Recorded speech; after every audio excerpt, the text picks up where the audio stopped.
1 2 3 បាទសួស្តីអ្នកនរគ្នាសូមស្វាគមន៍ដែលចូលមកកាន់វីដេអូឃ្លីបរបស់ខ្ញុំមួយថ្ងៃនេះក្នុងឃ្លីបវីដេអូនេះខ្ញុំនឹងបង្ហាញអ្នកនរគ្នាពីគន្លឹះលុប Messenger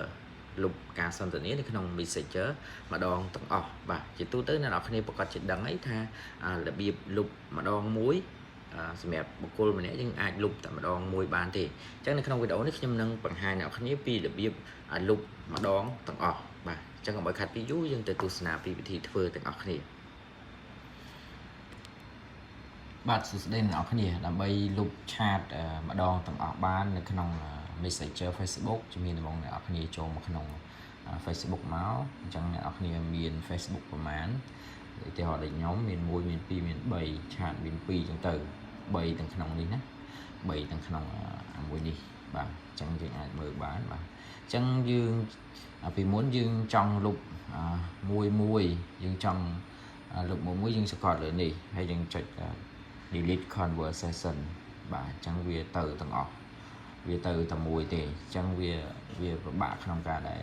ពេលដែលអ្នកនរគ្នាមានដៃគូស្នេហាឬមកក៏សង្សារឬមកក៏ប្រពន្ធអីចឹងឬមកក៏ប្តីចឹងទៅយើងធ្លាប់លេងមិនល្អជាមួយនឹងអតីតអីចឹងទៅយើងចង់លុបអ្នកទាំងអស់គ្នាដែលមាននៅក្នុង Messenger យើងចឹងយើងធ្វើម៉េចដើម្បីលុបបានបាទដើម្បីលុបអ្នកនរគ្នាចូលមកក្នុង Facebook យើងមកហើយមានឆាតបាទអញ្ចឹងដូចខ្ញុំបញ្ជាក់អញ្ចឹងគឺវាមាន1 2 3អញ្ចឹងទៅហើយក្នុងគោលបំណងដែលខ្ញុំចែកម្លែកនេះខ្ញុំមិនលើកទឹកចិត្តឲ្យអ្នកនរគ្នាប្រព្រឹត្តលើការជជែកដែលមិនមានផលប្រយោជន៍ដល់ខ្លួនឯងនិងអ្នកដទៃទេអញ្ចឹងអ្នកនរគ្នាអាចមើលវិធីហ្នឹងទៅហើយយកទៅអនុវត្តក្នុងគោលបំណងដើម្បីចេះជាមួយខ្ញុំក៏រៀនជាមួយអ្នកនរគ្នាក៏រៀនមួយខ្ញុំអញ្ចឹងជំនាញដំបូងអ្នកនរគ្នាចូលមកក្នុង Messenger នេះមកបន្តមកទៀតអ្នកនរគ្នាប្រកាសជាឃើញបាទឃើញសារចាស់ដែលយើងលេងក៏ដូចជាថ្មីដែលមានកំពុងតែលេងហ្នឹងអញ្ចឹងយើងអត់មានធ្វើអីខុសទេគ្រាន់តែថាយើងចង់ clear ទៅនៃឆាតហ្នឹងឲ្យវាដូចថ្មីអញ្ចឹងណាដូចតែយើងទៅនឹងលេងអញ្ចឹងណាអញ្ចឹងដើម្បីធ្វើបានអ្នកនរគ្នាចុចទៅលើឆាតណាមួយអញ្ចឹងខ្ញុំសូមចុចលើឆាតនេះមួយទៀតថាមួយនេះបាទអញ្ចឹងខ្ញុំអត់ឆាតអីមួយគាត់ទេបាទសម្រាប់អ្នកនរគ្នាដែលមានដៃគូអ្នកនរគ្នាប្រកាសជាតិចគេឆែកមើលទូរស័ព្ទទៅឃើញទិន្នន័យទាំងអស់គ្នាបាទអញ្ចឹងខ្ញុំសូមលុបទាំងអស់បាទទោះបីខ្ញុំលេងក៏ដោយមិនលេងក៏ដោយអញ្ចឹងខ្ញុំសូមលុបទាំងអស់ដើម្បីធ្វើបានអ្នកនរគ្នាចុចលើនឹងមក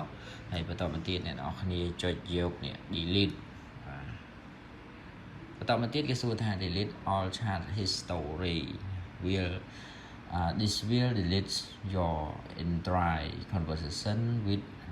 Onita not just recent and to encryption message បាទយើងចុច delete មកបាទអញ្ចឹងប្រកាសជាលុបបាននៅ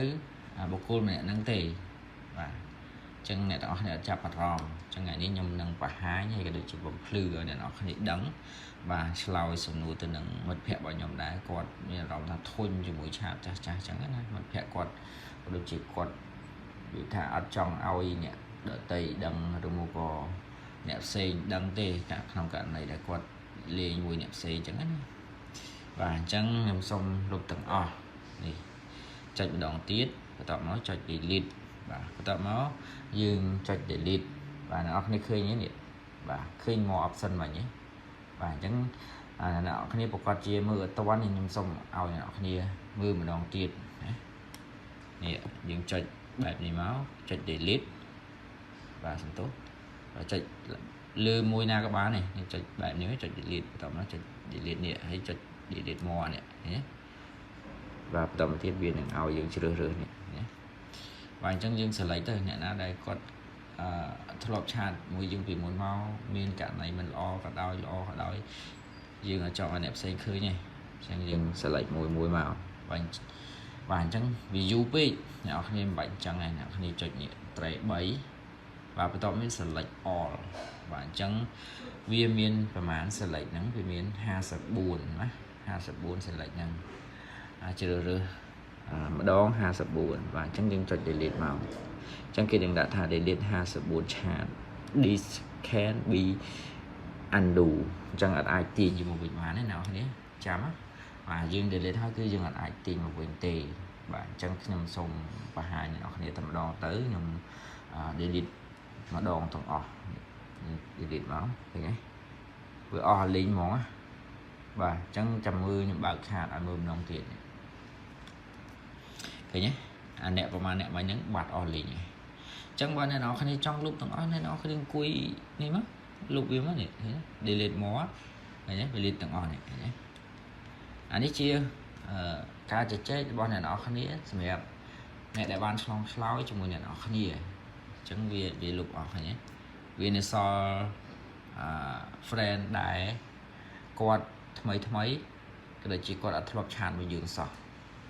អញ្ចឹងវាជាប់នៅនឹងទីហោថាមួយនេះចង់ខ្ញុំឆាតទៅគាត់ណាបាទបន្តទៀតវានឹងលូតមួយនៅកន្លែងនេះមើលចោះបាទបាន2ហ្នឹងណាបាន3អញ្ចឹងវីដេអូនេះខ្ញុំបង្ហាញក្នុងគោលបំណងប្រាប់ពីការជជែក conversation ហ្នឹងបាទអ្នកដែលធ្លាប់ឆាតមួយយើងគឺលុបបានទាំងអស់ណាបាទនេះមិញបានអីបាទនេះ1 2 3 4 5 6ណាឡើង7ណា7ចឹងមកអញ្ចឹងអ្នកនរគ្នាចុចទៅលើ message មួយណាក៏បានដែរបាទ friend របស់អ្នកនរគ្នាមួយណាក៏បានដែរខ្ញុំចុចម្ដងទៀតចុចសកត់វាជាប់មកហើយវានឹងចេញនេះ active mode create group open chat a smart and read មក edit មានន័យថាមានន័យថាយើងបើកការសន្ទនារបស់គាត់ហើយ stick នេះមានន័យថាអត់ចង់ឲ្យគាត់ឆាតមកយើងញ៉ៃ stick ប្លុកហ្នឹងវាបាត់ហើយ stick និងប្លុកហ្នឹងស្មើគ្នាមានន័យថាចង់គេឆាតមកយើងក៏យើងអត់ដឹងបាទអញ្ចឹងចុច delete បន្ទាប់មកវានឹងចេញពាក្យថា delete នេះ history នឹងចុច delete ហើយវានឹង load នេះឃើញទេ load នេះកន្លែងនេះអាផ្ទាត់ខ្មៅនេះដាក់ delete more បាទឆាត delete ហើយ delete more យើងចុច delete more មកបន្តមកនេះមិញបាន7 1 2 3 4 5 6 7 7អ្នកនរគ្នា select តែមួយណាដែលអត់ចង់លុបយើងទុកទៅមួយណាដែលយើងចង់លុបយើង select មកអញ្ចឹងខ្ញុំសុំមិន select ទេខ្ញុំដោះវិញហើយខ្ញុំដាក់ select all មកដើម្បីលឿនណាអ្នកនរគ្នា select all មកយើងចុច delete មកនេះគេសួរថា delete 6ឆាតហ្នឹងអត់បាទ delete មកអញ្ចឹងវាបញ្ជាក់ណា this can to be undo នេះ this can be undo បាទអញ្ចឹងផ្លឹបមកនេះគេដាក់នេះខាងក្រោមនេះ delete តិចឃើញទេអញ្ចឹងអ្នកនរគ្នាចង់លុបទាំងអស់អ្នកនរគ្នាលុបទាំងអស់ដោយសារនេះយើងបើអ្នកមានប្រពន្ធអីគាត់អត់មាន